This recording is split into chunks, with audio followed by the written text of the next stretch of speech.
gracefully to unfold like the way it did tonight? Yeah, I mean, I think there's so many talented women, and I think this year everyone getting on the line, we all had an equal opportunity. And, I think magical things happen when you're here. And especially this, as an Olympic trials, it only happens every 3-4 years, So I think anything can happen, and everyone has an equal chance when you line up on that line. And Annie took it out at 3K and 3 flat, or 1K and 3 flat. Yeah. What was your reaction when you were hitting that? Yeah, I mean, I personally didn't go with her. I think having a lot of international experience from the last couple years helped me see, like, okay, I kind of know what's going to be my best race strategy, and not going at that pace is going to be the best thing for myself. So I just let that go and then started to wind it down. Courtney, how just special is it when you, I mean, not only you, but the first 9 women PR? Yeah. They're all now in the top 18 in U.S. history, and that's in a race where the top 2 women weren't even, in U.S. history aren't even in. Yeah. Like, how special is that, like, obviously much credit to Annie Rodenfels, but everybody collectively raised the level of the group.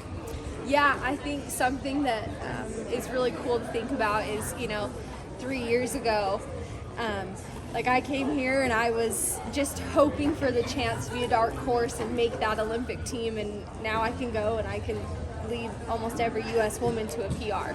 And that's something that's special, and I feel proud of the strength and how far I've been able to come over the last 3 years. And American steepling for the women, we're starting to make our marks again, and it's, not just one, it's not just 2, it's everyone's here to raise the bar, and it's fun and special to be a part of that. There were 5 women still in contention for 500 meters to go. It's now 450. Yeah. In those moments, how are you just positioning yourself and making sure you're staying clean over barriers? Yeah, I think that's the trick of the trade with the steeple is you have to respect every single barrier and every single water jump. With 300 to go, I really relied on my training, and I knew that we had worked very hard to make sure that I could wind down the last couple laps and really kick the last 300. So it was crazy to see that there were so many people still there, and it's fun, it's exciting. But yeah, it was definitely fun last 300 meters. Definitely eventful. We mentioned the time, but for you, what are the emotions like coming away as soon to be Olympian and running such a fast race? Yeah, I mean, I'm really thrilled with that. That is, it's a new PR after the last 2 years, and something that I really thought about from last year is, even though I never got that PR last year, I never got that race for myself.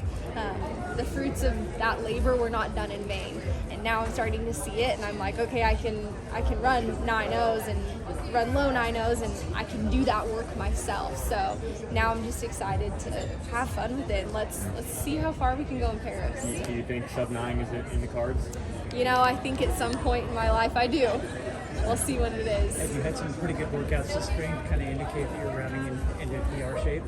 Yeah, I mean, yeah, I knew that, and I also knew it was going to take 9.0s to make that team, and so I've worked really hard on getting a lot of strength and, working on that barrier stuff, so. A lot of women seem to think it would take 9.10 to take sub-9.10 to make the team, but I think if you told someone at the start of the year there's not going to be an Emma Coburn or Courtney Ferris, and it's still going to take 9.07 to make the Olympic team, how did we get to that point, U.S. Steeple? Yeah, I think, we kind of talked about it, that everyone's ready to elevate, and, I love Courtney and I love Emma, and they have paved such an incredible path for American women steepling, and so all credit to them. But, sometimes when things happen and it feels like all 3 spots are always wide open, but when it starts to feel like it's more of a reality for everyone, when one star falls, another rises, and so I think it allows other people to be able to step up, myself included, and so and I think it just elevates it and it makes it fun, and it's exciting for the future of this sport, and we're starting to see a new wave of American women steepling, and I'm excited to be a part of it. In that respect, what am I going to do to celebrate? Kazuki's at DJ's. That's tradition. So. Courtney, in that respect, I know how much it meant to you just to get the first one, and I mean, obviously now this is the first Olympics, but do you allow yourself to say, like, you know, I'm a fixture yet at this level? I mean, like, the consistency is indisputable. Yeah.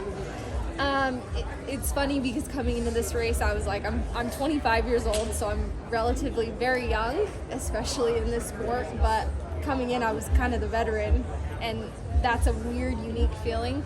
But there's a lot of comfort in that, and you know, like I said, last Olympic trials, I was just like, oh man, if I'm really patient, maybe I can click that third spot, you know. And now it's like, I'm gonna go lead and I'm gonna make this honest, and everyone's gonna have to PR in order to make that team. And so yeah, there's a lot of confidence in that, and it's just crazy to see how far I've come personally, and so I'm just excited.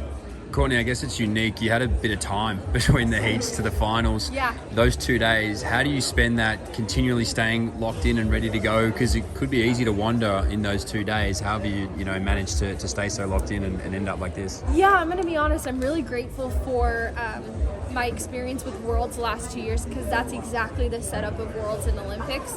And so because of that, I've kind of learned what I need to do for myself mentally, and really relying on the experience of that. And you got to allow yourself to not think about prelims once they're done, and you also can't think about finals. You got to just be a regular person for a second, and you do what you got to do. And everyone might do it differently, but that's what I've learned works for me. Yeah. You're an Olympian now. Yeah. If you could say anything to little Courtney, the girl who maybe always dreamed of this moment, and to young girls out there that are watching you achieve it, what would you have to say? I would say keep believing in yourself. And obviously, the goal was always to be an Olympian. The goal is always to do the best that I can. But the win was getting to that line. And that will forever be the win for me. And I know for myself, I have gone through a lot of hard things, as have a lot of people, but I wanted to make sure that I was doing it for those young girls, that you can do really hard things and still achieve great things while going through hard things. And I would just tell little me to keep believing. And the rewards, they may come, they may never, but keep believing. That's always the worth it. That's the number one thing for sure. Shout out Davis High. Yep. Congratulations, guys. Thank you.